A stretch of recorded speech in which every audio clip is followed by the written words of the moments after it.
अस्सलाम वालेकुम secondary class, welcome to the next lecture of mathematics. तो बेटा जैसे कि पता है कि प्रीवियस लेक्चर में हमने एक्सरसाइज 7.4 देखी थी, उसी का जो रिमेनिंग पार्ट है वो इंशाल्लाह आज हम कवर करने की कोशिश करते हैं। तो बेटा देखिए क्वेश्चन नंबर 3 तक हो चुके थे। क्वेश्चन नंबर 3 के अंदर हमने क्या किया था, एरिया ऑफ ट्राइंगल फाइंड किया था। बेटा नेक्स्ट क्वेश्चन नंबर 4 है आपके पास, इसमें हमने क्या करना है, एरिया ऑफ पैरेललोग्राम जो है वो फाइंड करना है। बेटा एरिया ऑफ पैरेललोग्राम के लिए हमने एक रिजल्ट सिंपल सा पढ़ा है, आपको याद हो मैंने बताया था कि बेटे एरिया ऑफ पैरेललोग्राम वो बेटे होते हैं u क्रॉस v और उसका मैग्नीट्यूड। मतलब कि आपके पास कोई एक इस तरह से जो है ना, मान लें कि पैरेललोग्राम है इस तरह से, ये आपके पास पैरेललोग्राम है।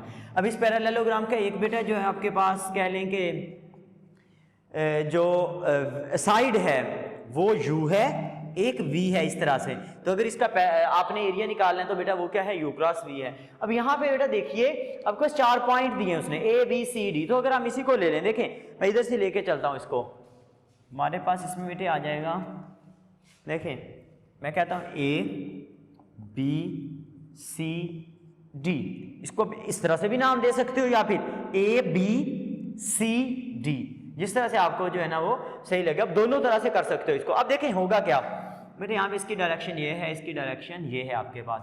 तो यहाँ पे बेटे जो एरिया ऑफ पैरेललोग्राम आएगा ना, एरिया ऑफ पैरेललोग्राम वो बेटे इक्वल होगा ए बी, जैसे यहाँ पे यू लिखा हुआ था ना, तो ये A B cross A D और उसका क्या ले लोगे आप, मैग्नीट्यूड ले लोगे। लेकिन अगर आप यहां पे बेटा लिखते ए बी सी डी लिखते, फिर होना था ए बी, फिर क्या हो जाना था ए बी क्रॉस ए सी।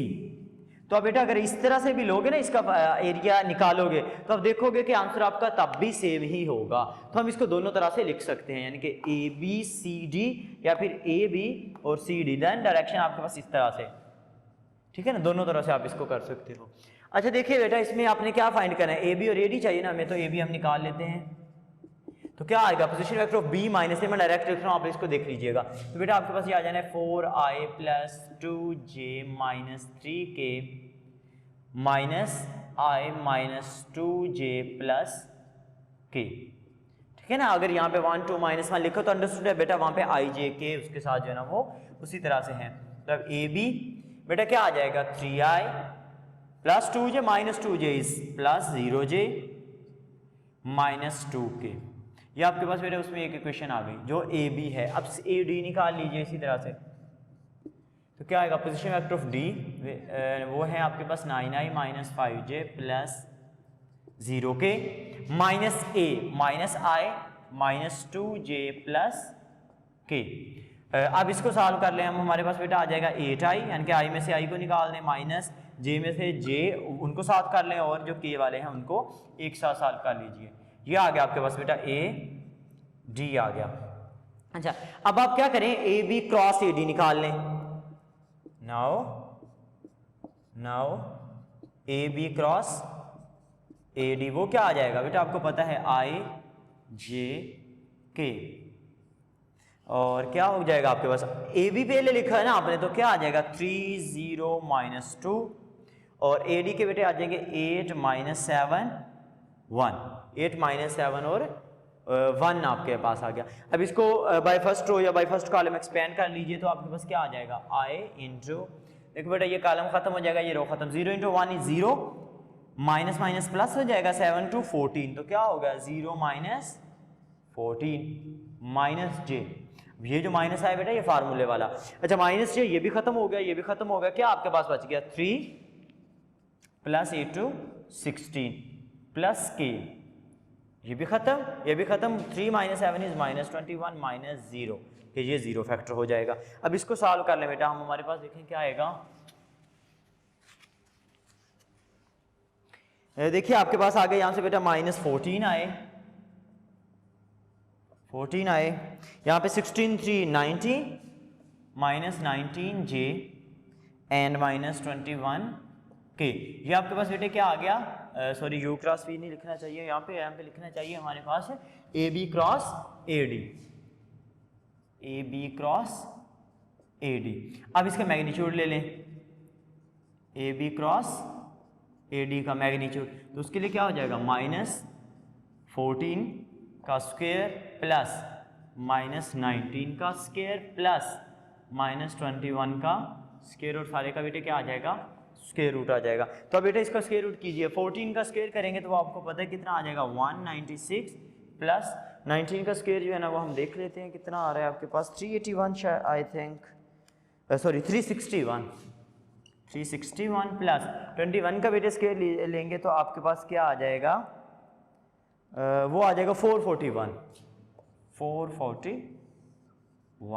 अब इसको जो है ना बेटा सॉल्व कर ले, हमारे पास क्या आ जाएगा 441 प्लस 361 प्लस 196, ये बेटा आपके पास आ जाएगा 998। तो ये बेटे आपके पास उसमें क्या हो जाएगा रिक्वायर्ड आंसर आ जाएगा, जो किस में होगा स्क्वायर यूनिट्स में होगा। तो इस तरह से बेटा आपके पास जो है इसके रिमेनिंग पार्ट आप लोगों ने खुद देखने हैं। सिंपल ये एक है इसमें कि AB और AD निकालना है। मैंने पहले भी बात की थी कि बेटा इसमें एनालिटिकल पोर्शन इतना नहीं है कि हम इसको प्रूव करें कि किस तरह से इसका एरिया यही आता है, ठीक है ना। हमारी बुक के अंदर जस्ट उसकी एप्लीकेशन है तो हम उसी को देख रहे हैं। अच्छा बेटा क्वेश्चन नंबर 5 देखिए, कहता है which vector if any perpendicular are parallel. ये जो बेटा कुछ वेक्टर दिए हैं, कहता है कि बताएं इनमें से कौन से वेक्टर होंगे जो आपस में पैरेलल होंगे और कौन से वेक्टर ऐसे होंगे जो आपस में क्या होंगे परपेंडिकुलर होंगे, ठीक है बेटा। अच्छा इसके लिए ना आपने वो डिफाइंस आपको ज़हन में होनी चाहिए कि परपेंडिकुलर कब होते हैं और पैरेलल। तो बेटा पैरेलल के लिए आपको याद है कि अगर दो वेक्टर हो, एक u हो एक v हो, अगर हम इसको इस तरह से कुछ लिख दें या फिर v इक्वल टू के यू भी लिख सकते हो, तो वो आपके पास बेटे हो जाते हैं पैरेलल। और अगर बेटा आप दोनों का लें डॉट प्रोडक्ट और वो आ जाए इक्वल टू 0, देन वो आपके पास क्या होते हैं परपेंडिकुलर होते हैं। तो ये आपने बेटा पहले जो है ना वो देखा हुआ है, ये रिजल्ट पड़े हुए हैं। अब इसमें जो है ना हम एक क्वेश्चन इसका देखते हैं। हमारे पास है बेटा इसमें 5 का फर्स्ट वाला, कहते हैं कि u is equal to 5i minus j plus k, v is equal to j minus 5k and w is equal to minus 15i plus 3j minus 3k। ये तीन वेक्टर बेटा u v w, हमें सारे vector ही बताने हैं कि क्या कोई भी एक दूसरे के पैरेलल या परपेंडिकुलर है। तो बेटा देखिए हम इसका पहले डॉट प्रोडक्ट लेते हैं, हम u डॉट v लिखते हैं। u क्या है आपके पास 5i minus j plus k, dot लें इसका v के साथ which is j minus 5k, dot product में क्या आएगा i के साथ, वहां पे i का कंपोनेंट नहीं है, मतलब वहां पे क्या है 0 है। तो 5 into 0 is 0i minus, sorry i नहीं आएगा बेटा, सिंपल 0 आएगा क्योंकि i डॉट i 1 हो जाएगा, और माइनस j और यहाँ पे प्लस j है तो -1 प्लस 1 इज -1 और -5, तो ये क्या आ गया -6 which is not equal to 0। तो हम ये कह सकते हैं u और v जो है वो परपेंडिकुलर तो नहीं हुए। अब बेटा u को w से आप जो है ना वो चेक कर लें, u को w के साथ, तो एक दफ़ा u लिख लें 5i minus j plus k, dot w बेटा आपके पास इसमें है minus 15i plus 3j minus 3k। इसको बेटा आप कीजिए मल्टीप्लाई कीजिए आपस में, हमारे पास क्या आ जाएगा 5 इंटू 15 इज 75 माइनस 3 माइनस 3, तो बेटा ये आपके पास कितना आ गया -81, और ये भी 0 के इक्वल नहीं है, तो u और w भी परपेंडिकुलर नहीं हुए। अब लास्ट एक पेयर रह गए v डॉट w, देख लें v डॉट w, तो उसको देखें बेटा आपके पास, मैं डायरेक्ट देख रहा हूँ यहाँ पे 0 फैक्टर नहीं है आपके पास, i को 0 के साथ मल्टीप्लाई करेंगे 0 प्लस 3 प्लस 15, तो ये तो आ गया आपके पास 18 है और ये भी 0 के इक्वल नहीं है। तो बेटा ये तीनों जो वेक्टर दिए हैं इनमें से कोई भी ऐसा वेक्टर नहीं है जो परपेंडिकुलर हो एक दूसरे पे। अब पैरेलल के लिए देखना है कि क्या इसमें से कोई वेक्टर है जिसको एक दूसरे के मल्टीपल में लिख सकते हैं। तो देखिए यहाँ पे बेटा w वेक्टर मैं यहाँ पे लिखने लगा एक दफ़ा -15i plus 3j minus 3k। अगर हम बेटा इस वेक्टर में से -3 कॉमन ले लें, यहाँ से देखिए पीछे क्या बचेगा -3 ले लिया कॉमन, ये तो w वैसे ही। यहाँ पे आगे बेटा 5i माइनस j प्लस के, क्योंकि आपने माइनस भी कॉमन लिया तो इनके साइंस भी चेंज हो जाएंगे। अब -3 और ये 5i माइनस जे प्लस के, देखो तो बेटा आपके पास वेक्टर यू ही नहीं है 5i माइनस जे प्लस के, तो हम इसकी जगह पे फिर क्या लिख सकते हैं, यू, ये गिवन है, ठीक है ना, इसकी जगह पे लिख दिया। तो ये देखे बेटा आपने w और u को इस तरह से जो है ना एक दूसरे के मल्टीपल में लिख दिया। This implies that w and u are parallel. इसके अलावा बेटा आप देख लें कोई भी पेयर जो इस तरह का नहीं है जिसको आप इस तरह से लिख सकते हो, तो ये आपके पास इसमें रिक्वायर्ड रिजल्ट आ जाएगा। एक इसको पैरेलल साबित करने के लिए बेटा दूसरा भी रिजल्ट है कि आप क्रॉस प्रोडक्ट का यूज भी कर सकते हो, वो भी हमने डिफाइन में देखा हुआ है, ठीक है ना, कि आप दो आपके पास जो है ना इसमें वेक्टर हो, उनका लें क्रॉस प्रोडक्ट, वो आ जाए 0 के इक्वल, यानी कि डॉट 0 आए तो परपेंडिकुलर, और अगर क्रॉस 0 आए तो वो पैरेलल होता है आपके पास, तो वो भी आप देख सकते हो, ठीक है। इसका सेकंड वाला पार्ट बेटा आप लोग को ट्राई कीजिएगा।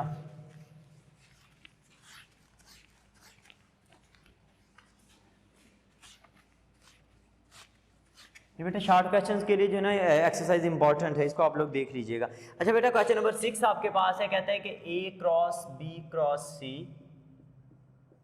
Plus b cross c cross a plus c cross a cross b, ये प्रूव करो कि किसके इक्वल है, 0 के इक्वल है। तो बेटा सिंपली यहाँ पे हमारे पास क्या हो जाएगा, डिस्ट्रीब्यूटिव प्रॉपर्टी यूज करें तो क्या आ गया, इसको हम लिख सकते हैं a cross b plus, sorry यहाँ पे बेटा आपके पास है प्लस है, यहाँ पे b plus c plus a, और यहाँ पे भी a प्लस b आपके पास, हाँ ठीक है। अच्छा अब देखें बेटा ये क्या होगा, a cross b plus a cross c, यानी कि ये जो बेटा a होगा ये b के साथ भी उसी तरह से क्रॉस प्रोडक्ट होगा, और सिमिलरली ये a जो है वो c के साथ भी होगा। इंपॉर्टेंट बेटे ये है, अगर a पहले लिखे तो आप दोनों दफा a को पहले ही लिखोगे, क्योंकि क्रॉस प्रोडक्ट जो है वो कम्यूटेटिव नहीं होता, तो मतलब आपको डायरेक्शन का ख्याल रखना पड़ेगा यहाँ पे। Plus b cross c plus b cross a plus c cross a plus c cross b, ये सारे पॉसिबल बेटा फैक्टर्स है। अच्छा अब यहाँ पे फार्मूला बेटा आपने पढ़ा हुआ है, वो एक दफा मैं लिखने लगा हूँ कि a cross b is equal होता है minus b cross a। Similarly आपके पास बेटा इसमें a क्रॉस c जो है वो इक्वल होता है माइनस c क्रॉस a के, एंड आपके पास इसमें b क्रॉस c वो इक्वल होता है माइनस b क्रॉस c के। तो ये बेटा तीन जो है ना यहाँ पे हमने रिजल्ट यूज कर लेने हैं। देखिए जैसे ही ये तीन रिजल्ट यूज करेंगे तो क्या होगा, a क्रॉस b, इसको ऐसे लिखा रहने दें a क्रॉस b प्लस ये देखिए a क्रॉस c, इसको भी ऐसे लिखा रहने दें a क्रॉस c को, हम फर्स्ट वाले इसी तरह से लिखने जो है ना लिखा रहने देते हैं, a cross c plus b cross c। आगे देखिए b क्रॉस a, तो बेटा b क्रॉस a को क्या लिख सकते हो, minus a cross b, minus a cross b। Similarly c cross a को minus a cross c, and b cross c को, सॉरी c क्रॉस b को बेटा लिख सकते हो माइनस b क्रॉस c। तो देखिए सारे आपके पास प्लस का है, माइनस का प्लस, माइनस प्लस माइनस, और ये सारे क्या हो जाएंगे आपस में कैंसिल, और हमारे पास रिक्वायर्ड रिजल्ट क्या आ जाएगा बेटा, 0 आ जाएगा। तो ये 0 जो है वो अपने राइट हैंड साइड के इक्वल प्रूव करना था। अच्छा बेटा इसमें जो है ना नेक्स्ट देखिए क्वेश्चन नंबर 7 जो है वो भी इसी तरह से शॉर्ट सा क्वेश्चन है आपके पास। कहता है कि आपके पास ये गिवन हो a plus B plus C equal to 0, तो आपने जो प्रूव करना है बेटा इसमें वो क्या है कि a क्रॉस b वो इक्वल होता है b क्रॉस c, और वो इक्वल होता है c क्रॉस a के, यानी कि a क्रॉस b इक्वल होता है b क्रॉस c, और वो इक्वल होता है c क्रॉस a के। गिवन क्या है, ये वाला फैक्टर। अच्छा देखिए बेटा इसमें a plus b plus c आ गया आपके पास। अच्छा इसका सोल्यूशन करें हम बेटा, लिखते हैं यहाँ पे taking cross product with a के साथ बेटा अगर हम क्रॉस प्रोडक्ट ले लें यहाँ पे तो क्या आ जाएगा, इस तरह से लिख सकते हैं इसको, a cross a plus b plus c, ठीक है ना, इस तरह से, और वो इक्वल किसके है, 0 के है। अब इसको अंदर मल्टीप्लाई कीजिए, देखिए क्या आएगा, a cross a plus a cross b plus a cross c equal to 0। देखिए बेटा a क्रॉस a जो है आपके पास, वो आपको पता है क्या हो जाएगा, 0 हो जाएगा। क्यों 0 होगा बेटा, जब आप इसका फार्मूला अप्लाई करेंगे तो ये हो जाना a का मैग्नीट्यूड, फिर a का magnitude, sine of the angle between them. अब जो एक ही अगर वेक्टर है बेटे, उनके दरमियान जो एंगल होगा वो 0 होगा, और साइन 0 तो 0 होता है, तो a क्रॉस a तो हो गया 0। अब यहाँ पे बच क्या गया, a cross b is equal to, देखिए ये प्लस का जब दूसरी साइड पे ले जाएंगे बेटा, वो आपके पास क्या हो जाएगा, माइनस a क्रॉस c, यानी कि इस साइड पे प्लस का था, दूसरी साइड पे गया वो माइनस का हो गया। या फिर बेटा आप इसको ऐसे भी लिख सकते हो, a cross b is equal to, इसको मैं क्या लिखने लगा हूं, c क्रॉस a, पहले क्या था a क्रॉस c, जैसे ही बेटा c क्रॉस a किया माइनस लगेगा साथ, एक माइनस ऑलरेडी थी तो माइनस माइनस क्या हो गया, प्लस हो गया। तो इसको आप जो है ना इक्वेशन 1 का नाम दे लीजिए। अच्छा बिल्कुल इसी तरह से बेटा आप नेक्स्ट जो है ना, आप यहां पे लिखिए, taking cross product, taking cross product with, पहले a के साथ लिया, b या c कोई दूसरा ले लें, तो यहां पे बेटा मैं b के साथ ले रहा हूं इसका, तो क्या आ जाएगा, a plus b plus C equal to 0, ये आपने वेक्टर साइन डाल देना इसमें, तो क्या हो जाएगा बेटा, b cross a plus b cross b plus b cross c equal to 0। देखिए b क्रॉस b तो खत्म हो जाएगा, आपके पास बच क्या गया इसमें, b cross a plus b cross c equal to 0 के। या फिर बेटा यहाँ पे देखिए, मैं लिख देता हूँ यहाँ पे b cross c is equal to, ये प्लस का है, जब दूसरी साइड पे लेके जाएंगे तो माइनस का हो जाएगा, यानी कि b क्रॉस a था, दूसरी साइड पे माइनस b क्रॉस a। या फिर बेटा आप इसको लिख लें, b cross c a minus, ये देखिए आपके पास b क्रॉस a है ना आपके पास, b क्रॉस a को बेटा लिख सकते हो आप माइनस a क्रॉस b, एक माइनस ऑलरेडी है, तो ये क्या हो जाएगा, प्लस हो जाएगा। तो क्या आ गया आपके पास, a क्रॉस b, तो इसको इक्वेशन 2 कह लीजिए। अब देखिए भाई इक्वेशन 1 एंड 2, देखिए a cross b cross c के भी इक्वल है, और a cross b c cross a के भी इक्वल है। और ये बेटा इसी एक ही इसमें जो है ना कंडीशन हो सकती है कि जब ये पॉसिबल हो, वो कौन सी होती है, आप यहाँ पे लिख लेंगे कि फ्रॉम 1 एंड 2 से हम क्या कह सकते हैं कि a cross b equal to b cross c, और वो इक्वल किसके है, c क्रॉस a के। तो यही बेटा आपका रिक्वायर्ड रिजल्ट था जो आपने प्रूव करना था, ठीक है ना, ये आपके पास सिंपल सा रिजल्ट था। तो बेटा इसमें जो है ना नेक्स्ट क्वेश्चन नंबर जो 8 है वह साइन अल्फा माइनस बीटा, बिल्कुल इसी तरह के बेटा क्वेश्चन आपने कॉस के लिए हमारी जो प्रीवियस एक्सरसाइज है उसके अंदर कर लिया हुआ है, तो उसमें बेटा आपने यहाँ पे भी वही सेम टेक्निक इस्तेमाल करनी है, वो आपको कुछ याद हो, कुछ इस तरह से था। यहाँ पे हम क्वाड्रेंट बनाते हैं, ये एक ए ले लिया, इस तरह से बेटे एक आपके पास यहाँ पे ले लिया, ये एक एंगल अल्फा बनाता है, ये बीटा बनाता है, इन दोनों के दरमियान एंगल जो होगा बेटा वो अल्फा माइनस बीटा होगा। फिर वो आपको याद हो कुछ चीज़ें ऐसे लिखा था, ओ ए इज इक्वल टू, वहाँ पे मैंने लिखा था बेटा कॉस अल्फा आई प्लस साइन अल्फा जे, और जब दूसरे की बात करें ओ बी की बेटा, वो लिखा था हमने कॉस बीटा आई प्लस साइन बीटा जे, इस तरह से। फिर बेटा हमने उन दोनों को डॉट प्रोडक्ट ले लिया था, लेकिन साइन अगर आपने निकालना है तो आपने लेने क्रॉस प्रोडक्ट। अब क्रॉस प्रोडक्ट में दो चीजें बेटा जो याद रखने वाली इसमें, कि यहाँ पे क्या आप ओ ए क्रॉस ओ बी लोगे या फिर ओ बी क्रॉस ओ ए लोगे, ठीक है ना। तो बेटा इसमें आपने याद ये रखना है कि जब भी आप एंगल की बात करते हो आप चलते हो एंटी क्लॉकवाइज, ठीक है ना, आप एक्स एक्सिस से स्टार्ट करते हो एंटी क्लॉकवाइज। देखिए ये आपका एंटी क्लॉकवाइज इस तरह से, तो पहले कौन सा वेक्टर आता है आपके पास बेटा, ये नीचे वाला है विच इज ओ बी, ठीक है ना, ओ बी पहले है, तो अब यहां पे बेटा ये वाला रिजल्ट यूज करेंगे, ओ बी क्रॉस ओ ए, ये नहीं करेंगे क्योंकि वो क्लॉकवाइज फिर डायरेक्शन होगी, लेकिन हमें पता है कि हम बाय कन्वेंशन जो एंगल लेते हैं वो एंटी क्लॉकवाइज ही लेते हैं, तो ओ बी क्रॉस ओ ए होगा वहां पे। तो बाकी आपने सारा बेटा उसको देने में रखते ये वाला कंप्लीट कर लेना, इसके रिलेटेड एग्जांपल भी है वो भी आप लोग देख लीजिएगा। अच्छा बेटा 9 वाला क्वेश्चन है, कहता है कि आपके पास if A cross B is equal to 0 and A dot B equal to 0, what conclusion can be drawn out, कहता है कि what conclusion can be drawn about A और बी। तो कहता है कि आपके पास जो है इसमें अगर बेटा यहाँ पे मैं इसको लिखूं, सिंपल सा रिजल्ट है, यहाँ पे मैं देख लेते हैं इसको। क्वेश्चन 9 बेटा आपके पास कहता है कि दो चीजें दी हैं इसने बेटा आपके पास। फर्स्ट आपके पास उसने दिया है a cross b equal to 0 and दिया हुआ बेटे a dot b equal to 0। फिर ये पूछा है कि बताइए कि ये जो a और b होंगे ये किस तरह के वेक्टर होंगे, ठीक है ना। इसमें तो बेटा अभी आपने पढ़ा हुआ है, इसकी डिफाइन देखें। अभी यहाँ पे लिखोगे when a cross b equal to 0, ठीक है ना। जब a cross b equal to 0 होंगे देन क्या होगा, दे मस्ट बी पैरेलल, ठीक है ना। अभी क्रॉस प्रोडक्ट का बेटे रिजल्ट पढ़े by the definition of parallel vectors cross product के अंदर।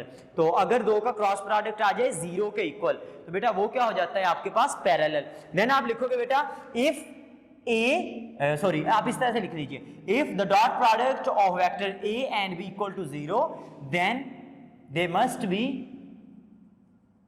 परपेंडिकुलर,